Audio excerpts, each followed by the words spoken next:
સિદ્ધપુર તાલુકા પંચાયત ચૂંટણી કુંવારા 13 બેઠક પર કોંગ્રેસના શિક્ષિત ઉમેદવાર હર્ષિદી ઠાકોરનું શક્તિ પ્રદર્શન. જનસભામાં ઉમટ્યું જનસમર્થન. પાટણ જિલ્લાના સિદ્ધપુર તાલુકામાં જિલ્લા પંચાયતની ચૂંટણીનો માહોલ બરાબરનો ગરમાયો છે. વિવિધ પક્ષો દ્વારા એડી ચોટીનું જોર લગાવવામાં આવી રહ્યું છે. ત્યારે કુંવારા 13 બેઠક પર કોંગ્રેસના ઉમેદવાર હર્ષિદીબેન બચુજી ઠાકોરે તેમના પ્રચાર અભિયાનને વેગવંતું બનાવ્યું છે. શિક્ષિત ઉમેદવાર પર કોંગ્રેસનો દાવ. કુંવારા 13 જિલ્લા પંચાયત બેઠક પર કોંગ્રેસે એક યુવા અને ઉચ્ચ શિક્ષિત ચહેરાને મેદાનમાં ઉતાર્યા છે. ઉમેદવાર હર્ષિદીબેન ઠાકોર બીએસસી અને એમસીએ જેવી ઉચ્ચ શૈક્ષણિક લાયકાત ધરાવે છે. એક શિક્ષિત મહિલા ઉમેદવાર તરીકે તેઓ મતદારોમાં આકર્ષણનું કેન્દ્ર બન્યા છે. જનસભામાં સેવક બનવાની ખાતરી. પોતાના પ્રચાર અભિયાનના ભાગરૂપે ગઈકાલે રાત્રે કુંવારા પંથકમાં એક ભવ્ય જનસભાનું આયોજન કરવામાં આવ્યું હતું. આ સભામાં હર્ષિદી ઠાકોરે મતદારોને સંબોધતા એક ભાવુક અને મક્કમ અપીલ કરી હતી. તેમણે જણાવ્યું હતું કે મારો ઉદ્દેશ્ય માત્ર સત્તા હાંસલ કરવાનો નથી, પરંતુ લોકોની નિસ્વાર્થ સેવા કરવાનો છે. તેમણે ઉમેર્યું હતું કે જો તમારા મમતા અને આશીર્વાદથી હું ચૂંટાઈશ તો હું નેતા નહીં પણ તમારી સેવક બનીને કામ કરીશ અને આગામી 5 વર્ષ સુધી આ વિસ્તારના વિકાસ માટે સંપૂર્ણ સમર્પિત રહીશ. સ્ટાર પ્રચારકો અને જનમેદની. આ જનસભામાં કોંગ્રેસના દિગ્ગજ નેતાઓ પણ ઉપસ્થિત રહ્યા હતા. પૂર્વ ધારાસભ્ય શ્રી ચંદનજી ઠાકોર અને તાલુકા પંચાયતના ઉમેદવાર શ્રી મનુભાઈ પટેલે હાજરી આપી હર્ષિદીબેનના સમર્થનમાં પ્રચાર કર્યો હતો. સભામાં મોટી સંખ્યામાં સ્થાનિક આગેવાનો, વડીલો અને ગ્રામજનોની ઉપસ્થિતિ જોવા મળી હતી, જે હર્ષિદી ઠાકોરની વધતી જતી લોકપ્રિયતા અને તેમને મળી રહેલા પ્રચંડ જનસમર્થનનો પુરાવો આપે છે. ચૂંટણીના પડઘમ વાગી રહ્યા છે ત્યારે હાલના તબક્કે કુંવારા બેઠક પર કોંગ્રેસના ઉમેદવાર હર્ષિદી ઠાકોરનું પલ્લું ભારે દેખાઈ રહ્યું છે. હાથની આપો સાથના નારા સાથે તેઓ આગળ વધી રહ્યા છે. ત્યારે હવે જોવાનું એ રહેશે કે મતદાનના દિવસે મતદારો કોના પર પોતાનો વિશ્વાસ વ્યક્ત કરે છે. અહેવાલ ઇકબાલ શાહ, आज का Bharat news. All the respected person who are here to welcome me and our ex-MLA Chandanji Thakur. I am Harshidi Bachuji Thakur, Kuwara 13 Jilla Panchayat candidate, and we have our Taluka Panchayat candidate Manubhai Patel, who is also present here. So I respectfully thank you to all who have invited us here for this meeting. Now,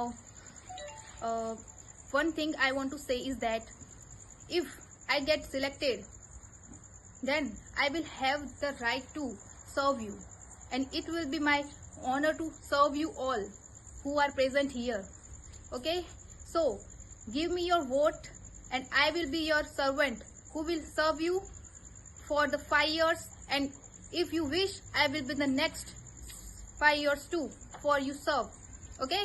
So, give.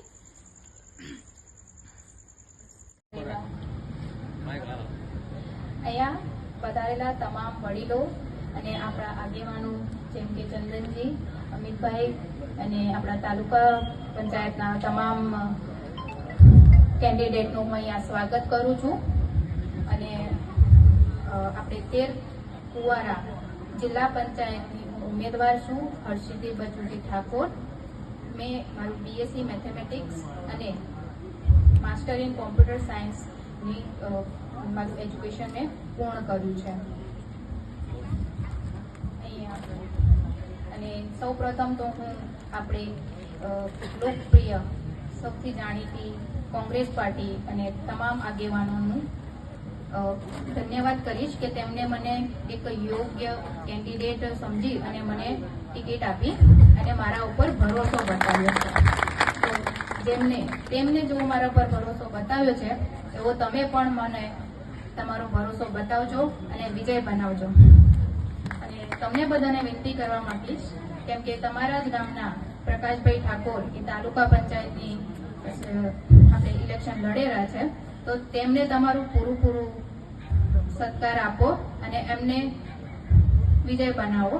અને આપણે જિલ્લા પંચાયતમાં બી મને vote આપી અને વિજય બનાવો, તાકી આપણા જિલ્લાની તમામ જેટલી બી મુશ્કેલો છે, તમારી સમસ્યાઓ છે, જેમ કે પાણીની, રોડની, ગટરોની અને સૌથી વધારે આપણે અહીંયા શિક્ષણની જે કમી છે એને સારામાં સારી કરવામાં આવે એની બધી રજૂઆતો આપણે ત્યાં જિલ્લા પંચાયતની મિટિંગોમાં અને ત્યાંના બધા કલેક્ટરો ડીડીઓના સામે રજૂ કરી શકીએ. એના માટે તમે એક યોગ્ય કેન્ડિડેટને વોટ આપી અને આગળ વધારો એવી હું તમારા બધાથી અપેક્ષા રાખું છું. કેમ કે તમે બધા બી ચાહતા હશો કે તમારો જિલ્લો સૌથી સારો બને અને તમારું સપોર્ટ અમને આપતા રહેશો એવું હું તમારાથી અપેક્ષા રાખું છું. ધન્યવાદ.